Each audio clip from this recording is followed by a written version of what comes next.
Kraut Buster.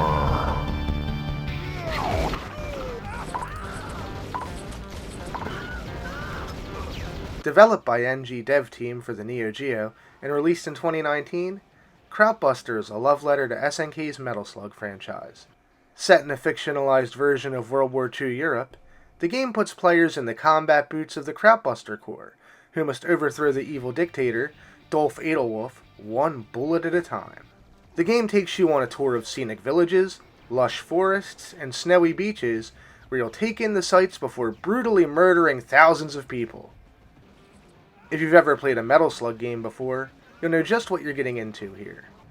Just keep running to the right as you mow down waves of heavily armed soldiers, massive war machines, and screen-filling bosses. Button A is used to jump, Button B shoots, and Button C lobs grenades. If you hold down the grenade button, you can even toss 3 at once for massive damage. Meanwhile, pressing down and jumping simultaneously allows you to perform a slide that can help you get out of some sticky situations. You can even aim your guns in 8 directions. That's a whole 4 more than Metal Slug! Take that, SNK. Of course, being a run and gun, you'll find a variety of different weapons as you blast your way through each environment. These guns range from machine pistols to grenade launchers that can send devastating waves of shrapnel across the screen to reduce your enemies to twitching gristle. Unfortunately, these guns aren't anywhere near as interesting as Metal Slug's iconic armaments, like the Iron Lizard or the Enemy Chaser, but they get the job done. One thing that does make Kraut Buster stand out, though, is its masks. Not only do these fancy pieces of headwear allow you to take an extra hit before you die, but they also upgrade your abilities. For example, the Jason Voorhees mask allows you to hack up hapless grunts with a massive machete, while the Tengu mask changes your grenades to huge time bombs. It's a cool feature for sure, and while the masks don't totally change the way Kraut Buster plays compared to other run and gun titles, they do manage to add a welcome layer of depth to help flesh out your playstyle. Speaking of playstyles, Kraut Buster offers 2 game types that drastically change how the game is played. T-Mode is similar to Metal Slug. It features a more methodical gunplay, with lots of forced stops where you'll need to clear the screen before you can progress. Meanwhile, C-Mode is more akin to Konami's Contra Hardcore or Treasure's Gunstar Heroes. This mode totally omits the masks and chickens, which act like Kraut Buster's version of Metal Slug's POWs, in favor of blisteringly fast action. Personally, I prefer the T-Mode, but both are really fun and worth playing all the way through. Now, the Neo Geo has always been able to crank out some absolutely amazing looking 2D games, and, as you'd expect, Kraut Buster's no exception. While the sprites are fairly small, they're loaded with details and incredibly well animated. Just look at the way the light fades from the eyes of these mutant commandos as you riddle them full of bullets. And just check out these tanks that look like sentient helmets and their billowing flamethrowers. Of course, it's the bosses that steal the show, though. You'll encounter tanks bristling with artillery, an assortment of evil robots, and more. They're tough as nails, of course, but they're fair, and you'll want to keep playing so that you can figure out their patterns and the best strategies for blasting them to Kingdom Come. However, the most impressive thing about Kraut Buster's visuals is that it does all of this at 60 frames per second. Considering that most of the Metal Slug games struggle to even maintain 30 frames per second gameplay, that's a hell of a feat indeed. But it's worth noting that Kraut Buster does feature an ARM processor on the PCB to help with the heavy lifting. As much as I'd love to be able to give my beloved Neo Geo all the credit, well, I just can't do that here. The game manages to shine on the aural front too. Kraut Buster features crystal clear voice samples and satisfying explosions. The music, composed by Raphael Dill, the man behind Gunlord, Fast Striker, and Ghostblade HD, is also exceptional and would sound right at home in a Metal Slug game. Don't just take my word for it.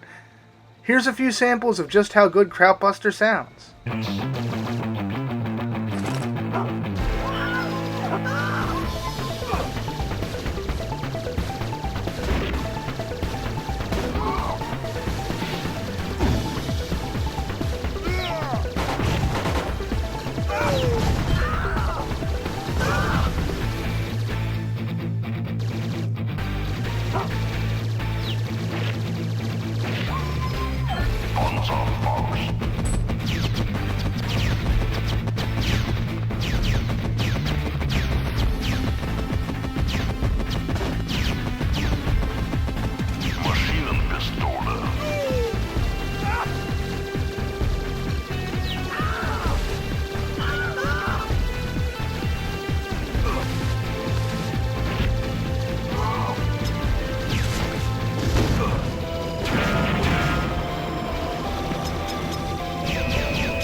So, do I think you should add Kraut Buster to your Neo Geo collection?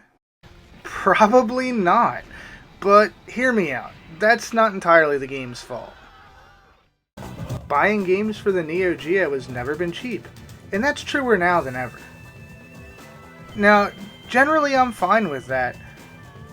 Kraut Buster is a brand new arcade game that could generate revenue in an arcade setting.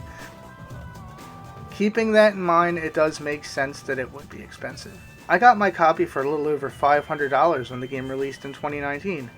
Now Kraut Buster can go for well over $1,000 on eBay.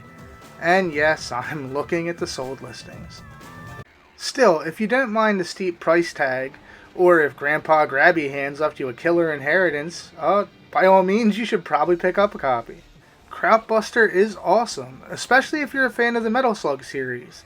It has killer production values, and the gameplay and stage designs are all top notch.